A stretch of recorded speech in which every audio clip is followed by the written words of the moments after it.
So hi everybody, so I just wanted to show you how terraced houses on a typical northern terrace street with kind of 2 up 2 down, we're in the attic but anyway, 2 up 2 down with a back extension can actually have a home charger. So to have a home charger under permitted development and not need planning permission, it's got to be 2 meters away from the highway. So on the back of my lean-to extension is about 2 meters from the high street.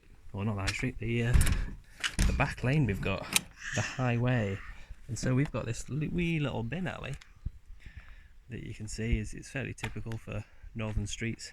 We're kind of lucky that we don't have a terrace facing us, so we haven't got parking competition.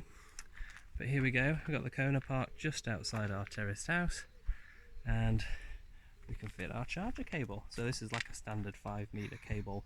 I'd have been probably better with a 7. But as you can see, nice little charging solution, and I reckon quite a lot of terrace houses could all fit their cars. So I think me and only one other person on the street have got electric cars. Someone's got a Tesla. On the other side of the street you've got people with drives and things because they've got like semi-detached rather than terraced, but no one on my side of the street has an electric car. So you get loads of like petrol and diesel SUVs on the street pumping air pollution out for our kids to breathe, their kids, my kids, etc. And so we could probably have everyone parking on this side of the road, my side of the road, plugging in their electric car through gaps in their gates and things, and reducing air pollution, reducing the carbon emissions from transport, etc., reducing cost.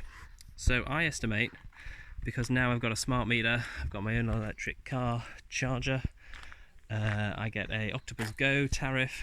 That's it used to be 5p a unit, it's now 7.5p. 50% increase, oh no, how can we afford it? But 7.5p to go 4.5 miles is the average in my Kona.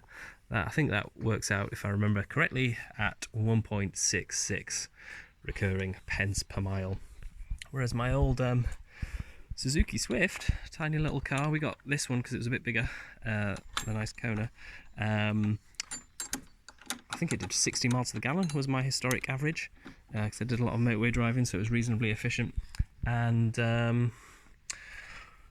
at 150, I think I worked out it'd be about 11 pence, 13 pence, 15 pence, depending on the price of petrol per mile. So 10 times cheaper with an electric car. So if you're going to do 100,000 miles in your car, and that's what I did in my Suzuki Swift, because I was commuting a long way, like 60 miles each way at the time, and I did that in like 4 or 5 years, you could save 10 grand on fuel costs alone.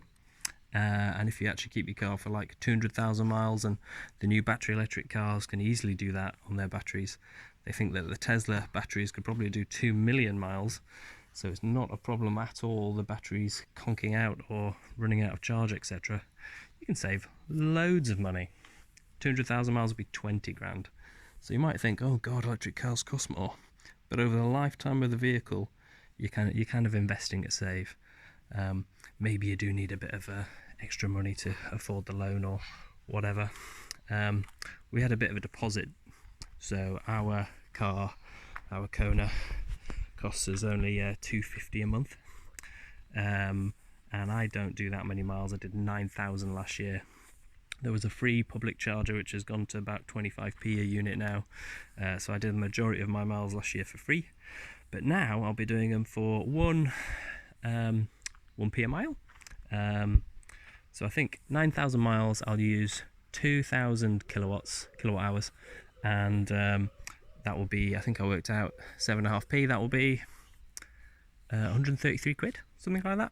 Dirt cheap, whereas petrol would cost me over £1,000, 1,300. It might have been 1,500 or something. So that's that. Right, thank you for my TED Talk. Ciao.